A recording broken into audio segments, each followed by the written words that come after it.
HeroQuest, le jeu de plateau que nous connaissons depuis notre enfance. Mais ce soir, nous allons parler avant tout de la Compagnie de l'Ombre. Un HeroQuest et une extension qui était sortie en 1992. Et ce soir, je vais vous en apprendre un peu sur cette extension qui peut-être ressortira ou pas. Dans les quelques images que vous allez voir, il y a quelques images de persos qui ont été représentés par des héros pour HeroQuest qui ont été faits et créés par Dédé de la chaîne Toujours Plus Jeu, Toujours Plus Live, alias Manu.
Tout en écoutant l'homme qui se tenait posté après ses pieds, l'empereur promet son regard sur les lords rassemblés. Autour de lui, plus d'hommes parfaits, plus ceux-ci semblaient avoir de peine à contenir la rage qui les gênait. Leurs yeux rivés sur la frêle silhouette de l'orateur s'amplifiant et s'implissait de l'âme de colère, comme aurait-il pu en être autrement face à une telle perfide.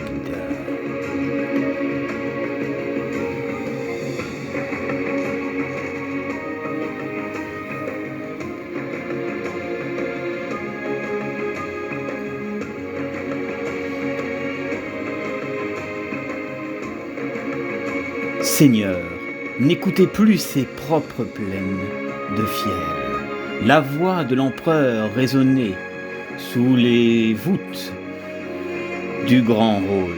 Silence, gronda-t-il, même si ses propos blessent mon cœur, nous devons tous les entrer un jour.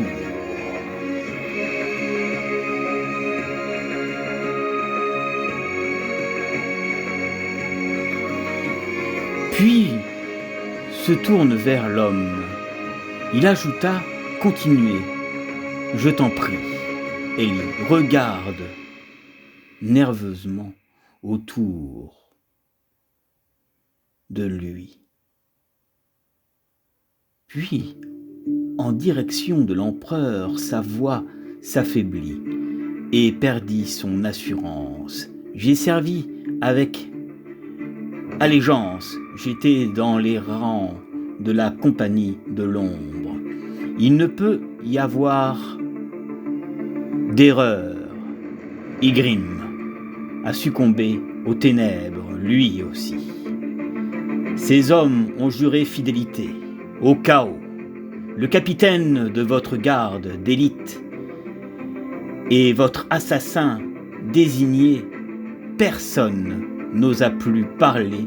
Plusieurs souhaitèrent en finir avec Elil, comme si un tel geste pouvait effacer cette calomnie.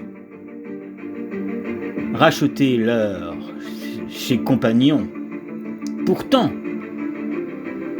les paroles de l'espion avaient des essences de vérité. L'empereur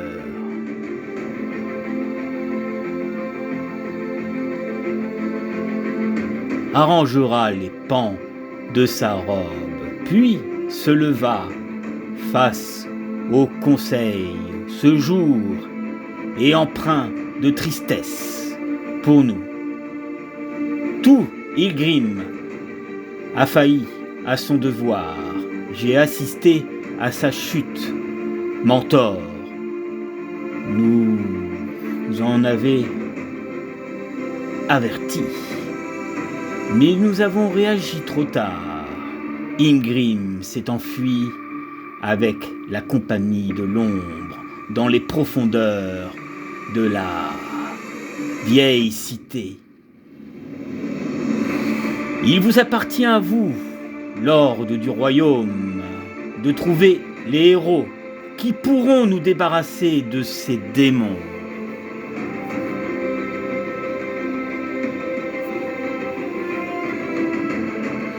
Donnez-moi une légion, monseigneur.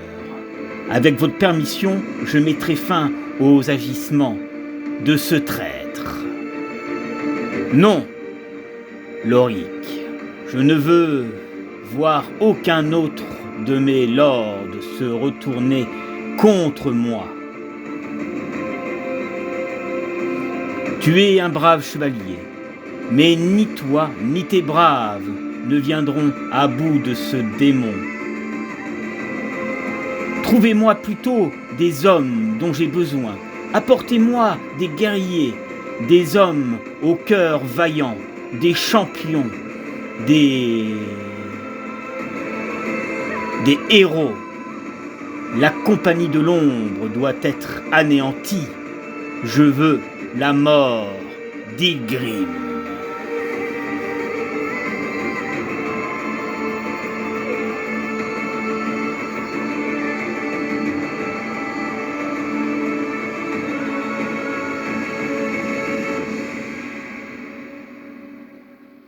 Mentor fera le nécessaire. Maintenant, mes amis, que vous avez suivi un peu l'histoire de cette aventure, laissez-moi vous parler de qu'est-ce qu'était la compagnie de l'ombre après les sorciers de Morcar.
Bonsoir mes amis, bonsoir mes abonnés, j'espère que vous allez bien ce soir et que vous passez un bon week-end. Donc j'espère que l'introduction vous aura plu.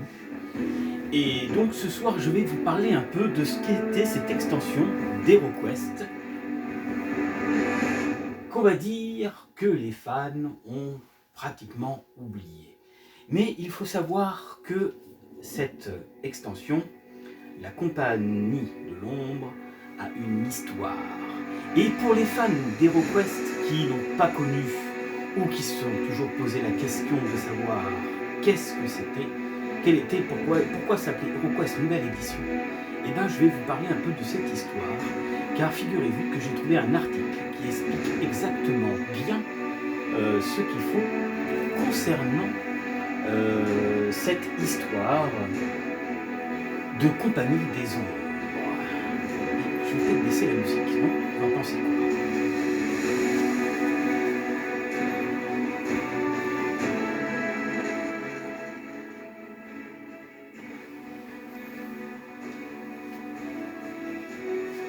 Oui.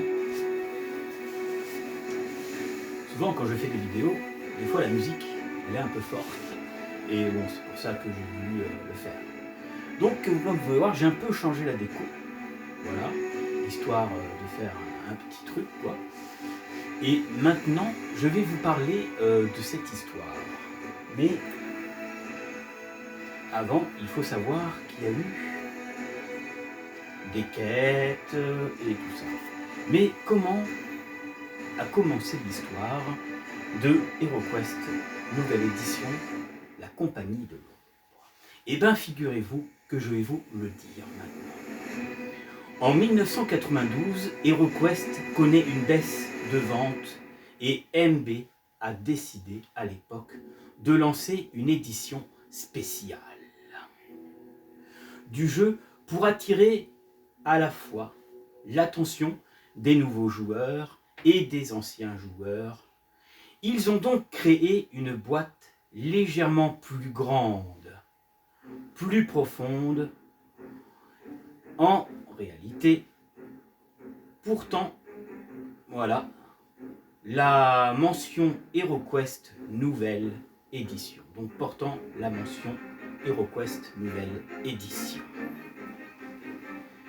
Cette nouvelle édition était consacrée et indiquée à l'édition originale à l'époque, à la seule différence qu'elle incluait les figurines d'hommes, d'armes, avec des armes modulables. Ces figurines spéciales provenaient à l'époque de l'extension Les Sorciers de Morcar, qui arrive très prochainement pour 2026 en boîte de jeu pour les fans d'HeroQuest. Voilà. Ce qui constituait un recyclage à l'époque. Voilà. La distinction résidait dans le fait que dans les sorciers de Morcar, les hommes d'armes agissaient comme des compagnons pour les héros, tandis que dans cette nouvelle édition que MB avait sortie à l'époque, étaient présentés comme des ennemis. Alors à l'époque ça passait pas très bien, et pourtant on connaît l'histoire qu'il y a des hommes corrompus qui peuvent tourner leur veste et qui peuvent rallier les ténèbres. Mais à l'époque ça passait pas très bien, on espérait que l'être humain soit toujours du bon côté. Mais dans la réalité, et aujourd'hui dans un univers beaucoup plus étroit et plus ouvert, on sait très bien qu'il y a des hommes qui tournent leur veste, du moins dans des jeux de combat, pour aller rejoindre l'ennemi et pour aller rejoindre justement Morcar alias Zargon, qui était le nom d'origine de Morcar avant de s'appeler Zargon. Alors, pour la suite de la petite histoire,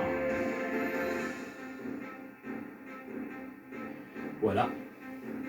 Quoi qu'il en soit, l'ajout de la nouvelle édition ne s'arrêtait pas là, puisque un énorme terre était offert représentant un méga donjon, en effet, 4 plateaux de jeu alignés, voilà, quand même, c'est énorme les amis, permettant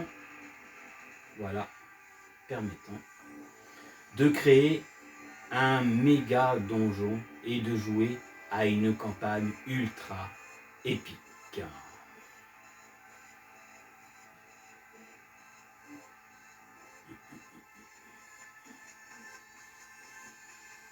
Des règles permettant de découper ce méga donjon en 13 quêtes distinctes, ce qui permettait de jouer avec un seul plateau. Cependant, tout était conçu pour,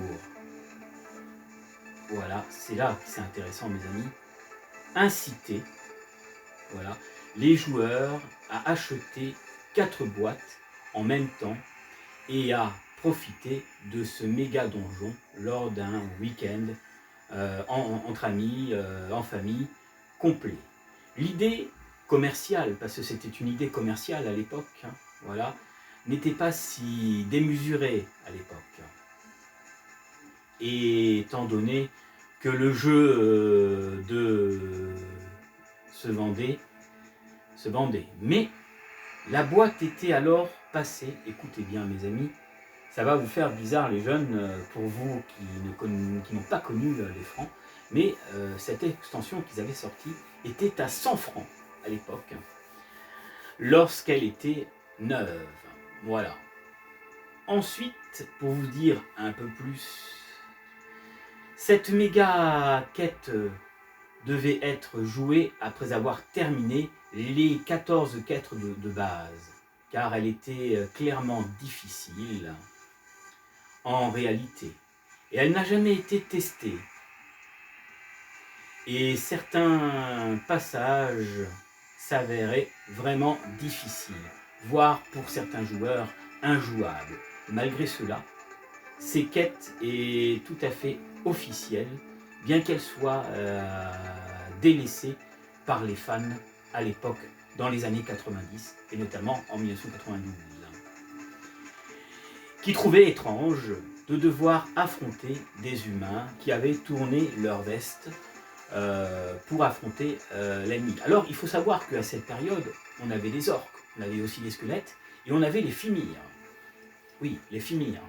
Les Fimir qui ont disparu de la boîte originale, sûrement pour des droits d'auteur à l'époque, et donc ils nous ont mis des abominations à la place, donc des hommes poissons. Mais dans certaines parties d'HeroQuest, moi j'ai gardé les anciens jeux, du moins à l'origine, je refoutrais certainement des Fimir, parce que je trouve que cette créature de Fimir était très très bien, voilà, pour ce type d'aventure. Donc, voici à quoi ressemblait la quête de l'ombre, voilà, la compagnie de l'ombre. Donc, avec un sommaire, voilà, où ils n'ont pas beaucoup, donc jouer à la compagnie de l'ombre, assemblage de guerriers de l'ombre, les guerriers de l'ombre, page 6, la garde de jugement dernier, voilà, page 7, nos artefacts aux lieux spéciaux, donc page 8, la compagnie de l'ombre, il y avait donc quartier 1, 2, 3, 4 et 12, quartier 2, 7, quartier 5, 6, 8, hein, et quartier 9, 10, 11. En fait, ça marquait, pour faire plus simple, il mettait en plan 1, en plan 2, en plan 3 et en plan 4. Ça marchait par plan à l'époque. Voilà. Et donc nous avions aussi, nous avions aussi la petite histoire qui avait été faite, hein, à l'époque, ainsi que la conclusion, si vous aviez gagné, Et autre chose maintenant que je vais vous montrer aussi, les amis, hop, alors comme ça, voilà. Vous aviez donc les hommes qui sont représentés, voilà, qui sont censés être vos ennemis dans cette aventure, à l'époque, hein. Donc l'arbalétrier se déplaçait de 6 cases et attaquait de 2 dés, et 3 dés en défense, corps 1, esprit 2. L'éclaireur se déplaçait 9 cases, attaque 2, défense 3, corps 1, esprit 2. Fine lame, donc les fines lames qui se déplaçaient de 4, attaque 4, défense 5, corps 1, esprit 2. Halbardier, déplacement 6, attaque 3, défense 3, corps 1, esprit 2. Guerrier de l'ombre. Des persos d'ailleurs qu'on retrouvera bien sûr plus tard dans les autres extensions qui sont sorties, hein, notamment sur la Lune de la Terreur, hein, on y retrouve des halbardiers, on y retrouve tout ça. Nous avions donc les gardes du jugement. Les gardes du jugement étaient en fait les guerriers du chaos, qui aujourd'hui se font appeler les guerriers de la terreur. Ils se déplaçaient de 6 cases, ils attaquaient de 4 dés et ils se défendaient de 5 dés. Ils avaient un point de corps et ils avaient 3 points d'esprit. Donc ça c'était l'ancienne version. Donc on vous expliquait les nouveaux artefacts, on vous expliquait les lieux spéciaux, on vous expliquait un peu de tout en fait. Voilà. Voilà. La compagnie de l'ombre, introduction. Voilà l'introduction. Vous avez été choisi parmi tous les champions qui furent proposés. L'empereur vous a averti d'une mission. Pénétrez dans les souterrains de la ville et de la grande ville souterraine. Trouvez Ingrim, le pourfendeur. Si vous y parvenez, vous recevrez tous la récompense d'un anneau brillant. Et oui, les amis. Et donc, nous avions donc la compagnie de l'ombre, le plan 1. Comme vous pouvez voir, si je vous présente, c'était beaucoup plus grand à l'époque. Donc, alors là, il n'y avait pas vraiment d'introduction, hein, comme on pouvait s'attendre. Hein. La compagnie de l'ombre, plan 1. Les portes A, B, C, D correspondant au plan 2. Les portes E, F au plan 4. Quand cette porte est ouverte, Mentor apparaît aux héros sous forme de spectre. Leur dit ces mots avant de disparaître. Méfiez-vous du fantôme de Valdim Golfen. Ne le combattez pas. Cette porte secrète peut être ouverte par Zargon pendant son tour. Les monstres présents dans la salle sont alors placés sur le plateau et peuvent immédiatement se déplacer et attaquer. Après, nous avions H. Ce coffre contient 50 PO. Le premier héros qui cherche un trésor trouve un parchemin de sortilège. Voilà. Tout héros pénétrant ici ne manquera pas de remarquer combien il fait chaud. Héros qui termine son déplacement dans cette salle doit jeter un dé de 6 sur un résultat égal ou supérieur à ses points d'esprit à l'époque. Voilà. Il sombre dans un sommeil affaiblissant, perd un point de corps. Au tour suivant, il relancera un dé de 6 pour essayer d'obtenir un score égal et inférieur à ses points d'esprit. Faute de quoi, il restera endormi, perdra un point de corps. Voilà. S'il se réveille, il pourra rajouter normalement au prochain tour. Ceci est le sanctuaire de la force. Voilà. Ce coffre contient 100 PO. Cette porte secrète peut être ouverte par Zargon durant son tour. Voilà, donc ça, là je vous ai lu un peu une quête de donc, la compagnie de l'ombre qui est le premier plan. Hein. Il faut savoir qu'il y a eu plusieurs plans ensuite. Nous avions eu le plan 2, voilà, le plan 2, le plan 3, recto verso, voilà. Le plan 4, et bon après il y a le plan 5 de l'autre côté, et là nous avions la conclusion, voilà, si vous voulez je peux vous lire la conclusion.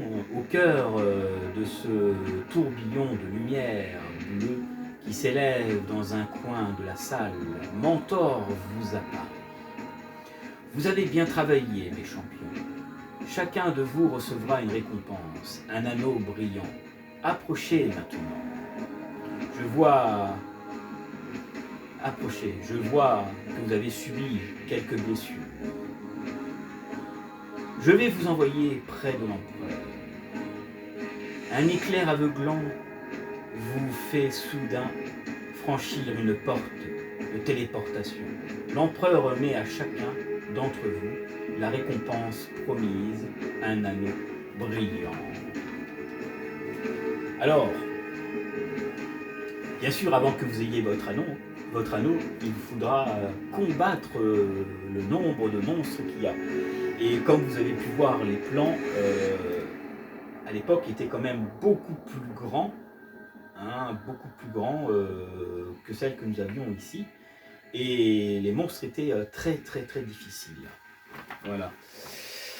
Voilà, donc c'était pour vous parler un peu de ce qu'était la compagnie de l'ombre d'HeroQuest pour les fans de jeux de plateau, pour ceux qui ne savaient pas qu'est-ce que c'était, pourquoi justement on n'en entendait plus parler. Voilà. Et aujourd'hui, si vous tapez HeroQuest, la compagnie de l'ombre, vous allez pouvoir retrouver le livre de quête en anglais, en français, ainsi que les cartes et tout, comme ils ont fait pour ressortir, comme avaient fait les fans pour ressortir les hommes bêtes. Voilà, si vous voulez tenter l'aventure pour la compagnie de l'ombre. Voilà mes amis, c'était juste un spécial HeroQuest de la compagnie de l'ombre pour vous parler un peu de tout ça. Voilà. J'espère que vous en aurez appris un peu, que ça vous aura permis d'en savoir un peu plus là-dessus. Et que vous continuerez à vous aventurer dans des quêtes qui peuvent être compliquées ou découvrir autre chose. En tout cas, personnellement, moi j'attends les sorciers de Morcar. Voilà. Il faut savoir qu'aujourd'hui, il y a certaines boîtes d'HeroQuest qu'on ne trouve plus car ils sont malheureusement en rupture pour certains. Donc si vous êtes un collectionneur, si vous aimez ces jeux, que vous avez envie de faire découvrir à vos enfants, à vos neveux, pour leur changer un peu du jeu vidéo, etc. Eh ben, achetez les boîtes, achetez les extensions, amusez-vous. Nous, on continue notre aventure avec Voltis dans Première Lueur. On va aussi commencer une nouvelle campagne avec Dédé, la chaîne toujours plus live. Voilà, c'est lui qui a fait la photo que vous avez vue dans le générique au début, où on a Alexandre, les jeux de Dark en voleur, on a moi en tant que Fenris, en tant que chevalier, on a le nain en tant que Yvan, alias Premier des coffres, on a le mage Dédé, et à côté, je pense, Arcaril avec lunettes qui représente le prêtre. Voilà, c'est lui qui avait fait cette photo et que j'ai voulu placer pour aussi lui faire un petit clin d'œil. Parce que c'est beaucoup d'imagination d'avoir fait ça. Il a fait aussi des photos aussi qui sont magnifiques, que vous avez dû voir, bien sûr, que vous avez dû voir sur le générique. Voilà. Et donc, on va continuer notre partie avec Dédé prochainement, c'est prévu, pour voir un peu ce que ça donne. Voilà mes amis, la musique est arrêtée, non, elle continue, mais il est temps maintenant de nous quitter. J'espère que vous aurez passé une bonne soirée. Petit clin d'œil pour vous les copains, qui est votre chaîne respective. Continuez à suivre les carnets ludiques de Dark, continuez à suivre Arcaril, continuez à suivre Voltis, continuez à nous suivre les amis. Laissez des commentaires, mettez des pouces, ça fait toujours plaisir. Et je vous dis à très bientôt. pour d'autres vidéos sur Fantastique.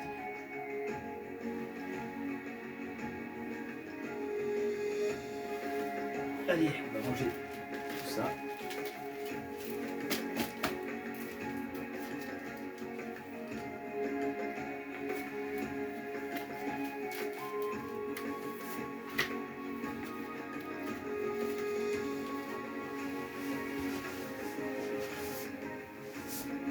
Aïe.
en dessous, nous avons le grand, l'ancien, la mémoire, notre ami Voptis.